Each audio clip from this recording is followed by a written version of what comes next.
بسم اللہ الرحمن الرحیم نحمدہ ونصلی علی رسولہ الکریم اما بعد۔ ہم انشاءاللہ روزانہ کی بنیاد پہ قرآن پاک کے ایک پارے کا مکمل خلاصہ انتہائی اختصار کے ساتھ آپ کے سامنے پیش کرتے رہیں گے تاکہ رمضان اور قرآن دونوں کی برکتیں ہمیں حاصل ہوتی رہیں۔ تو آج انشاءاللہ پہلا پارہ سورۃ الفاتحہ اور اس میں سورۃ البقرہ کا جو ابتدائی حصہ ہے اس کی تفسیر آپ کے سامنے عرض کرتا ہوں۔ سورۃ الفاتحہ مکہ مکرمہ میں نازل ہوئی اور اس پر تمام مفسرین کا اتفاق ہے کہ یہ بالکل ابتدائی مکی دور میں نازل ہونے والی صورت ہے۔ یہ صورت 7 آیات پر مشتمل ہے۔ مختصر ہونے کے باوجود اس کتاب مقدس کے اساسی مقاصد اجمالی طور پر آگے ہیں، اسی لیے اس کو ام القرآن یا اساس القرآن بھی کہا جاتا ہے، یعنی قرآن کے بنیادی مضامین اس صورت میں اللہ تعالیٰ نے بطور مقدمے کے بیان فرمائے، کیونکہ قرآن پاک کے بنیادی مضامین 3 ہیں: توحید، رسالت اور قیامت۔ اس صورت کی ابتدائی 2 آیات اور چوتھی آیت میں توحید کا مضمون ہے۔ الحمدللہ رب العالمین الرحمن الرحیم ایاک نعبد و ایاک نستعین۔ ان 3 آیات میں اللہ تعالیٰ نے توحید کو بیان فرمایا، اور تیسری آیت میں اللہ تعالیٰ نے قیامت کا تذکرہ فرمایا، مالک یوم الدین، اور 5ویں 6ٹھی آیات میں اللہ تعالیٰ نے نبوت اور رسالت کی طرف اشارہ فرمایا، اہدنا الصراط المستقیم صراط الذین انعمت علیہم غیر المغضوب علیہم ولا الضالین۔ یعنی ان آیات میں اللہ تعالیٰ نے ایک طرف انبیاء اور صلحاء کا تذکرہ فرمایا تو دوسری طرف ان قوموں کی روش سے بچنے کی تلقین کی جو اپنی علمی اور عملی کجروی کی وجہ سے اللہ کے غضب اور عذاب کے مستحق ٹھہری۔ تو سورہ فاتحہ ایک بے مثال دعا، معارف کا بیش بہا خزانہ اور قرآنی علوم کا ایسا شفاف آئینہ ہے جس میں 113 صورتوں کی جھلک ہم مختصر وقت میں دیکھ سکتے ہیں۔ شاید یہ جھلک بار بار دکھانے کے لیے ہی ہر نماز کی ہر رکعت میں سورہ فاتحہ پڑھنے کا حکم دیا گیا۔ اس کے بعد ہے سورۃ البقرہ۔ سورۃ البقرہ قرآن پاک کی سب سے لمبی صورت ہے جس میں 286 آیات ہیں، اور یہ ہجرت مدینہ کے بعد نازل ہونے والی سب سے پہلی صورت ہے۔ ترتیب کے اعتبار سے تو یہ دوسرے نمبر پر ہے، لیکن نزول کے اعتبار سے اس کا نمبر 87 بنتا ہے۔ 87ویں نمبر پہ یہ صورت نازل ہوئی۔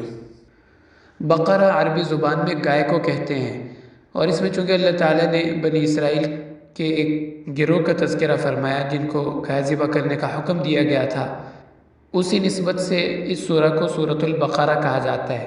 واقعہ کچھ یوں تھا کہ بنی اسرائیل کے ایک مالدار شخص کو اس کے بھتیجے نے مال ہتھیانے کی غرض سے قتل کر دیا۔ اس کی کوئی اولاد نہیں تھی تو بھتیجے نے اس کو قتل کر دیا کہ اس کا مال میں اپنے قبضے میں لے لوں۔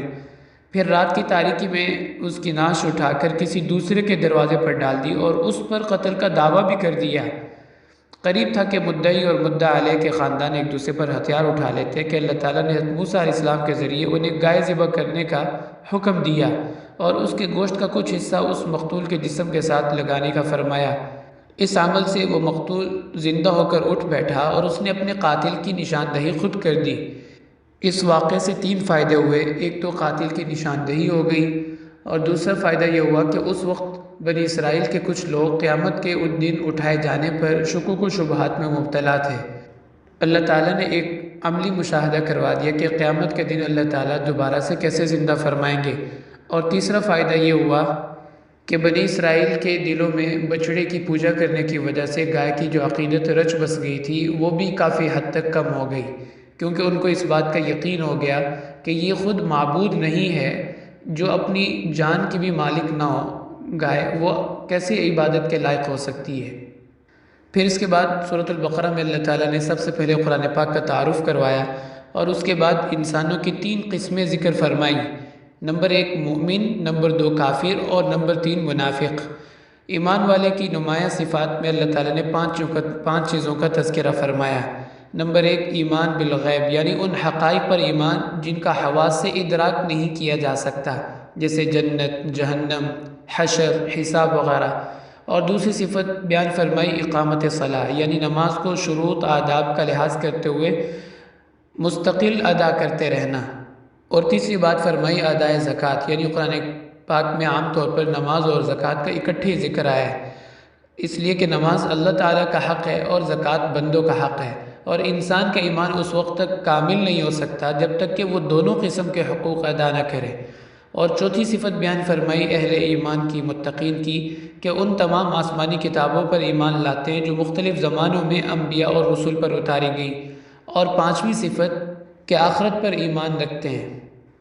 تو یوں 4 آیات میں اللہ تعالیٰ نے اہل ایمان کا تذکرہ فرمایا، اور اس کے بعد کی 2 آیات میں کفار کا تذکرہ ہے، پھر اس کے بعد 13 آیات میں اللہ تعالیٰ نے منافقین کا تذکرہ فرمایا۔ آپ صلی اللہ علیہ وسلم ہجرت فرما کے جب مکہ مکرمہ سے مدینہ تشریف لے گئے تو وہاں پہ ایک تیسرا گروہ ان سے آپ کا واسطہ پڑا جن سے پہلے کبھی واسطہ نہیں پڑا تھا، یعنی منافقین۔ کیونکہ مکہ مکرمہ میں یا تو جو مسلمان تھے وہ بالکل پکے مسلمان تھے، اور جو آپ کے دشمن تھے، کافر تھے، وہ بالکل واضح دشمن اور کھلم کھلا اپنے کفر کا اظہار کرتے تھے۔ لیکن تیسرا گروہ منافقین، ان سے آپ کا واسطہ پڑا مدینہ منورہ میں، تو اللہ تعالیٰ نے ان کی علامات اور اوصاف کھول کھول کے بیان فرمایا تاکہ آپ ان لوگوں کو پہچان سکیں جو زبان سے تو اپنے ایمان کا اقرار کرتے ہیں لیکن دل سے اپنے کفر پر مصر ہیں۔ تو اللہ تعالیٰ نے مختلف علامات بیان فرمائی۔ مثال کے طور پر فرمایا کہ یہ جھوٹ بولتے ہیں، دھوکہ دیتے ہیں، ان کے اندر شعور نہیں ہے، دل کی بیماریاں جیسے حسد، تکبر اور حرص وغیرہ میں مبتلا ہیں، مکر و فریب سے کام لیتے ہیں، احکام الہیہ کا استہزاء کرتے ہیں، زمین میں فتنہ اور فساد مچاتے ہیں، جہالت، گمراہی اور تذبذب کا شکار ہیں، اور اہل ایمان کا تمسخر اڑاتے ہیں۔ تو اللہ تعالیٰ نے مختلف نشانیاں ان کی بیان فرمائی۔ پھر ان کے بعد حضرت آدم اور حضرت حوا علیہ السلام کا واقعہ جو ابلیس لعین کے ساتھ پیش آیا، اس کو اللہ تعالیٰ نے بیان فرمایا۔ حقیقت میں یہ ساری انسانیت اور اس دنیا کی ابتدا سے انتہا تک کا قصہ ہے۔ یہ قصہ حق اور باطل، خیر اور شر کے درمیان دائمی کشمکش کی نشاندہی کرتا ہے۔ یہ قصہ حضرت آدم علیہ السلام کی عظمت شان بتاتا ہے۔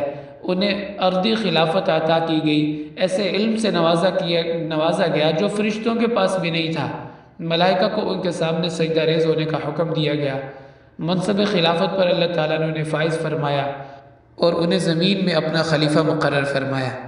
پھر اس کے بعد اللہ تعالیٰ نے منافقین کا دوبارہ سے تذکرہ فرمایا۔ منافقین چونکہ زیادہ تر یہود سے تھے، اس لیے اللہ تعالیٰ نے قوم یہود پر اپنی نعمتوں کا تذکرہ فرمایا اور انہیں احساس دلایا کہ جس پروردگار نے تم پر، تمہارے آباء و اجداد پر اتنے بڑے احسانات کیے، اب اس ذات کا یہ حق بنتا ہے کہ تم اس کی بندگی کرو اور دل کے اخلاص کے ساتھ اس کو اپنا رب تسلیم کر لو۔ اللہ تعالیٰ نے بنی اسرائیل کو بے شمار ظاہری اور باطنی، دینی اور دنیاوی نعمتیں عطا فرمائیں۔ مثلا ان کے اندر کثرت سے انبیاء پیدا فرمائے۔ یا قوم اذکروا نعمت اللہ علیکم اذ جعل فیکم انبیاء وجعلکم ملوکا، کہ اللہ تعالیٰ نے تمہیں نبوت بھی عطا فرمائی اور حکومت بھی عطا فرمائی۔ بڑے بڑے انبیاء بنی اسرائیل میں گزرے اور بڑے بڑے بادشاہ اللہ تعالیٰ نے بنی اسرائیل میں پیدا فرمائے۔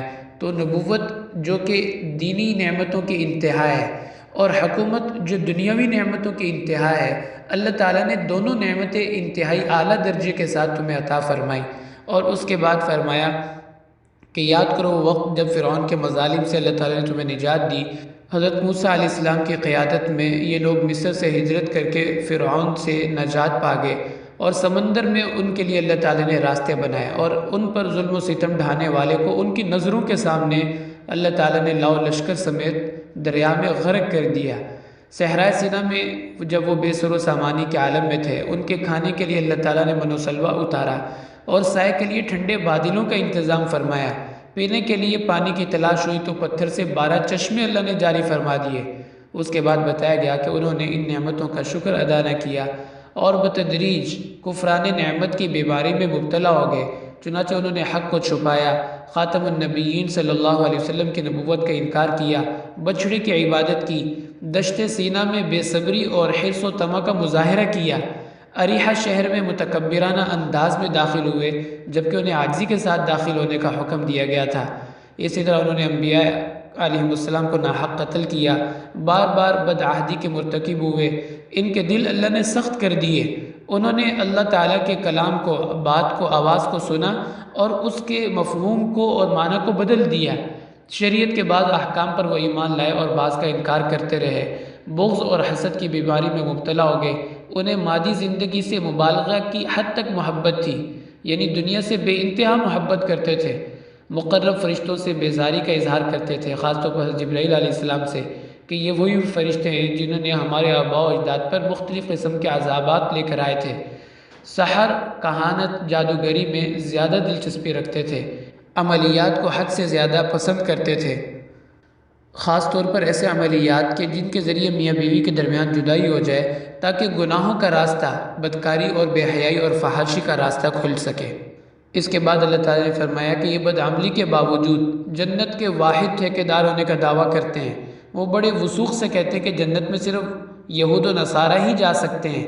اس کے ساتھ یہ بھی دعویٰ کرتے ہیں کہ صرف ہم ہی حق پر ہیں اور ہمارے مخالف جو بھی ہے اس کے پاس کوئی دلیل نہیں ہے۔